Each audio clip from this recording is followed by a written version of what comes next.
ভাইয়া আজকালকার যুগে তো পাঞ্জাবি পরে মেয়ে দেখতে যায়, তুই শার্টটা পর। আর শোন, তোর চোখে কিন্তু আজকে চশমাটা রাখবি না, চশমা ছাড়াই তোকে বেশি ক্লিক লাগে। নানু ভাই দেখো তো খালামণি তৈরি হয়েছে কিনা। তোমাকে দেখতে না অনেক লোক এসেছে। আমি অয়ন, ঢাকা একটা মাল্টিন্যাশনাল কোম্পানিতে জব করছি। This is the first time আমি কোনো মেয়ে দেখতে আসছি। ওদিকে ডাক পড়েছে তোদের। আপনারা যদি কিছু মনে না করেন, আমরা অনন্যারে একটা আংটি পরাই নিতে চাই। আমাদের কোনো আপত্তি নাই। মা, তোমাকে না বললাম আগ বাড়িয়ে কিছু না করতে? তো কি করবো এখন, ওদেরকে কি না করে দিব? সেটা তো বলিনি। হ্যালো, হ্যালো, কে বলছেন? আমি অয়ন। সরি, বুঝতে পারিনি প্রথমে। কেমন আছেন আপনি? আমি আগামী সপ্তাহে চিরাং আসছি। আমরা কি একটু দেখা করতে পারি? আপনাকে আজ বেশ সুন্দর লাগছে, আপনাকে হাসলে খুব সুন্দর লাগে। আপনি কখনো প্রেম করেননি? আমি আসলে এই বিষয়গুলো নিয়ে কথা বলতে চাই না, আর কলটা আমার ফ্রেন্ড দিয়েছিল। এখন যদি আমি কল ধরি তো অনেকক্ষণ কথা বলতে হবে, এই জন্য কেটে দিলাম। আমি সরি, হুট করে এই প্রশ্নটা আপনাকে করা ঠিক হয়নি। এই পাঞ্জাবিটা কেমন লাগছে? অনেক সুন্দর লাগছে, দাঁড়া। এটা প্রোগ্রামে পড়ে যাবে? হ্যাঁ। আসসালামু আলাইকুম, আমি অয়ন। বাবা, আমি অনন্যর বাবা। অনন্য আসলে একটা চিঠি রেখে বাসা থেকে বের হয়ে গেছে যে। অয়ন, আমি আপনাকে অনেকবার বলার চেষ্টা করেও একটা কথা কখনো বলতে পারিনি, আমি একজনকে ভালোবাসি। অনুনাথের বাসায় তোমরা কেউ ফোন দেবে না। আর মা, বিয়ের কথা আমাকে কখনো আর বলবে না। এক্সকিউজ মি, এটা আমার সরি। হ্যালো। হ্যাঁ হ্যালো। আসিফ, তুমি ফোন ধরো না কেন? আমি বাসা থেকে বের হয়ে গেছি। তোমাকে না আমি না করছি? তুমি তোমার বাসার ঠিকানা বলো। মাথা খারাপ হয়ে গেছে, আমি তোমাকে বাসায় নিয়ে যাবো। বাসা থেকে পালিয়েছে? সবই তো শুনলেন। আপনার মেয়েরা এমন কেন? শুধুমাত্র নিজেদের কথা ভাবে। যদি বিয়েই না করেন তাহলে বিয়ের আগে কেন বলেন না? আপনি একটু ঠান্ডা হন তো, আমার কারোর কথা তো ভাবার দরকার নেই, কারণ আমার কারোর সাথে বিয়ে ঠিক হয়। আচ্ছা, আপনি এত সিরিয়াস হয়ে গেলেন কেন তখন? 2 বছর আগে আমার বিয়ে ঠিক হয়েছে। অ্যারেঞ্জ হলো, মেয়েটাকে আমি অনেক বেশি ভালোবেসে ফেলেছিলাম। কোন মানুষ সবকিছু জেনে আমাকে প্রশ্ন করতো, তোর বউ নাকি পালিয়ে গেছে। আমার ফিলিংস গুলো তো জেনুইন ছিল, আমি কেন মানুষের হাসির পাত্র হব? আপনি কি ওই মেয়েটাকে এখনো ভালোবাসেন? আমাকে দিয়ে আর এসব ভালোবাসা হবে না। আচ্ছা, আমরা তো প্রায় চলে আসছি। আপনারা কাকে কল দেওয়ার কথা ছিল? আসিফ, আমি চলে আসছি, তুমি সিআরবির সামনে দাঁড়াও। সিআরবি কিন্তু আমার বাসায় যেতেই পরে। আপনি চাইলে আমি আপনাকে নামিয়ে দিতে পারি। অয়ন, অনেক ধন্যবাদ আপনাকে। Best of luck. এইসব পাগলামির মানে কি? কোথায় তুমি খুশি হবে যে আমি ঢাকা থেকে চলে এসেছি? উল্টা এসবকে পাগলামি বলছো? আমার পক্ষে এখন বিয়ে করা সম্ভব না। 3 বছর প্রেম করেছো, তখন এসব মনে ছিল না? এই চলো, তুমি আমার সাথে চলো। কোথায়? বাসে সিনে ঢাকায় চলে যাবা। আমার পক্ষে এখন কিছু করা সম্ভব না। তোমাকে আর কষ্ট করা লাগবে না। আমি একা আসছি, একাই যেতে পারবো। কোন সমস্যা? 3 বছরের রিলেশন আমার। 3-4 মাস আগেও সব ঠিক ছিল। যে আমার ভার্সিটি শেষ হলো, অমনি ও এমন করা শুরু করছে। এখন কি বাস পাবো? এখন পাবেন না, রাতে পাবেন। যেতে যেতে তো ভোর হয়ে যাবে। আম্মুকে ফোন করে তো আম্মু বান্ধবীর সাথে কথা বলতে যাবে। আপনি চাইলে আমি আপনাকে একটা হেল্প করতে পারি। ইরা হচ্ছে আমার বোন। ভাইয়া আমাকে সবকিছুই বলেছে। তুই একটা কাজ করে না, আপনি আমাদের বাসায় চল, তারপরে চিন্তা ভাবনা করে আন্টিকে একটা কল দিয়ে। এভাবে যাওয়া কি ঠিক হবে? আপনাদের বাসার সবাই কি ভাববে? তুই রাগ করে কোথায় চলে গেলি মা? আমি আমার একটা ফ্রেন্ডের বাসায় আসছি। আন্টি, আসলে হয়েছে কি, আমি ওকে যেতে দেইনি। এত রাতে একটা মেয়ে একা একা যাবে। ঐশীর সাথে যে মেয়েটা আসছে, ওকে আগে কখনো দেখি নাই যে। তুমি ওর ব্যাচের সবাইকে চেনো না? মেয়েটা দেখতে সুন্দর। মা, তুমি আবার শুরু করলে। মা আমাদেরকে এখনো ছোট বাচ্চার মতোই টেক কেয়ার করে। আন্টি, আপনাকে আমার অনেক পছন্দ হয়েছে। ও কাল ঢাকায় চলে যাচ্ছে। আর 2 দিন থেকে যা।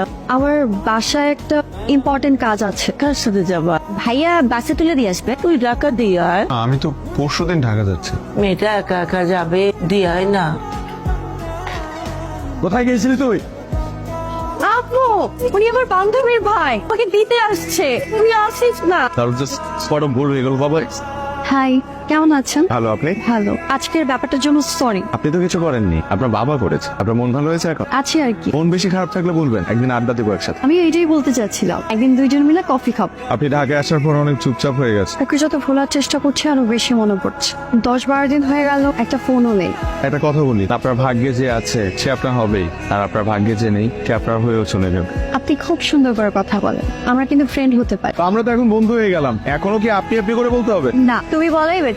বাবা সেদিন বললো তোমার যাকে পছন্দ তার সাথেই বিয়ে দিবে, কিন্তু কিভাবে বলবো? আমার যাকে পছন্দ সে তোমাকে ভালোই বাসে না। আজকে আমাদের বন্ধুত্বেরও 1 মাস পূর্ণ হলো। ছুরি তো আনি নাই, কেক কাটবো কি দিয়ে? এটা দিয়ে ট্রাই করি। সিরিয়াসলি? হ্যাঁ, ডিফারেন্ট। ওকে। থ্যাংক ইউ বন্ধু, এত সুন্দর একটা জায়গায় আমাকে নিয়ে আসার জন্য।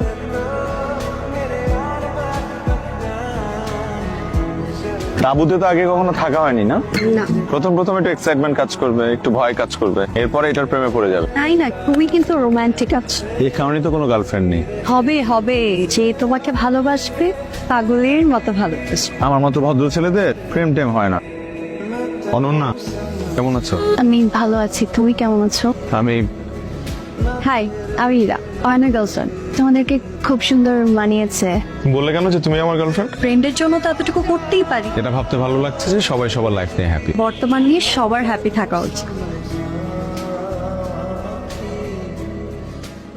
Thank you. গত 5 মাসে তুমি আমার অনেক শখ পূরণ করেছো, যা আমি সব সময় ড্রিম দেখতাম। তোমার হাসিটা খুব সুন্দর। তুমি জানো এই পৃথিবীতে কোটি কোটি মানুষের মাঝে কেউ একজন আছে যে সব সময় তোমাকে নিয়ে ভাবে, যে তোমার হাসিতে হাসে, আবার তুমি দুঃখ পেলে সে কাঁদে। তার চোখের দিকে তাকালে তুমি তোমার পৃথিবী দেখতে পাবে। কে সে? হয়তো সে তোমার লাইফে আছে, তোমার আশপাশে আছে, কিন্তু তুমি দেখতে পাচ্ছ না। কিন্তু কিভাবে বুঝবো কে সে?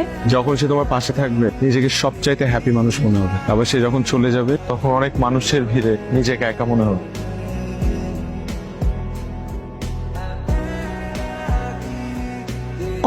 শুনুন না, কি হলো আবার? একটু আগে আসিফ আমাকে কল করেছিল, কালকে দেখা করতে চায়। আমি না বুঝতে পারছি না কি করব। করো, দেখো কি বলে। আচ্ছা, আমরা কিন্তু সেম জিনিসটাই করবো। আচ্ছা, আমার অনেক বড় ভুল হয়ে গেছে, প্লিজ আমাকে ক্ষমা করে দাও। আমি আসলে তখন সিচুয়েশনটা বুঝে উঠতে পারি নাই। হাই, আসিফ ও হচ্ছে বি ইয়ার ফ্রেন্ড। আপনাদেরকে দূর থেকে দেখলাম কথা বলছেন, তাই ভাবলাম এসে একটা হাই দিয়ে যাই। ঠিক আছে, কথা বলেন। হ্যালো।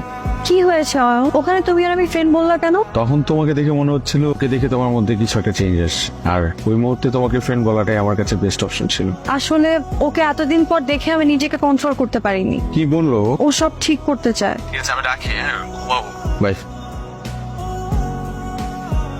হ্যালো, হাই, কেমন আছো? ভালো। 2 দিন হলো তোমার কোনো খবর নেই। তুমি তো ফোন দাওনি। বিকালে একটু দেখা করবা প্লিজ? এভাবে বসে আছো কেন? এভাবেই ঠিক আছে। আমি না বুঝতে পারছি না আমি কি করবো। ও তখন অনেক প্রবলেমে ছিল, জবও হচ্ছিল না। এখন চাকরি হয়েছে, হয়তো আসলে কোনো সমস্যায় ছিল। আমি না বুঝতে পারছি না কি করব। আমার মনে হয় তোমার সবকিছু ভুলে ওর কাছে ফিরে যাওয়া উচিত। আর আমার এটাও মনে হয় যে আজকের পর থেকে আমাদের কথা বলা বন্ধ করে দেওয়া উচিত। তবে কেন বলছো? কেন আসছো আমার লাইফে তুমি? তোমার সাথে আমার দেখাই বা কেন হলো? দুদিন যাবে আমি ঘুমাইতে পারি না, আমার দম বন্ধ হয়ে আসে, আমি কিছু খেতে পারি না। তুমি এগুলো বুঝবা না, তুমি শুধু নিজের প্রয়োজনটা বোঝো। একটা মানুষ দিনের পর দিন তোমার সাথে কোনো স্বার্থ ছাড়া আছে, কিন্তু তুমি এই মানুষটার কথা একটা বারও ভাবলে না। I am sorry. প্লিজ দেখো, আজকের পর থেকে তুমি আমাকে কোনো ফোন দিও না, আমার সামনে এসো না, আমার সাথে কথা বলো না প্লিজ। আচ্ছা শুনুন, যা আবার কইছে, আমি না সবকিছু ভুলে যেতে চাই। তুমি জানো এই পৃথিবীতে কোটি কোটি মানুষের মাঝে কেউ একজন আছে যে সব সময় তোমাকে নিয়ে ভাবে, যে তোমার হাসিতে হাসে, আবার তুমি দুঃখ পেলে সে কাঁদে। যখন সে তোমার পাশে থাকবে নিজেকে সবচাইতে হ্যাপি মানুষ মনে হবে, আবার সে যখন চলে যাবে তখন অনেক মানুষের ভিড়ে নিজেকে একা মনে হবে। এরা তুমি কান্না করতেছো কেন? আই প্রমিস আমি আর তোমাকে কখনো কষ্ট দিব না। তোমার জন্য কান্না করছি না আসিফ, আমি অন্য একজনকে ভালোবাসি, সে আজ আমাকে ছেড়ে চলে গেছে। থেকে যাচ্ছি। এরা আমার হাত ধরবা না। যেদিন আমাকে ছেড়ে চলে গিয়েছো সেদিনই এই অধিকার হারিয়েছো। আর কখনো কোনো দিনও আমাকে কল করবা না। আমার যখন মন খারাপ থাকে তখন আমি জায়গাটায় আসি। তুমি এখানে? আসিফ কোথায়? চলে যাচ্ছি। কেন? আমি চলে যেতে বলেছি। কেন চলে যেতে বলেছ? কারণ আমার তোমাকে লাগবে। আমার মনে হয় আসিফ তোমার জন্য বেস্ট। আমার বেস্ট কাউকে না, আমার মতো একজনকে প্রয়োজন, যে আমাকে বুঝবে, পাশে থাকবে, কখনো ছেড়ে যাবে না। আমাকে দিয়ে এসব হবে না, তুমি আবারও আমাকে ছেড়ে চলে যাবে, আমি আবারও কষ্ট পাবো। যাবো না, তোমাকেও যেতে দিব না। I love you.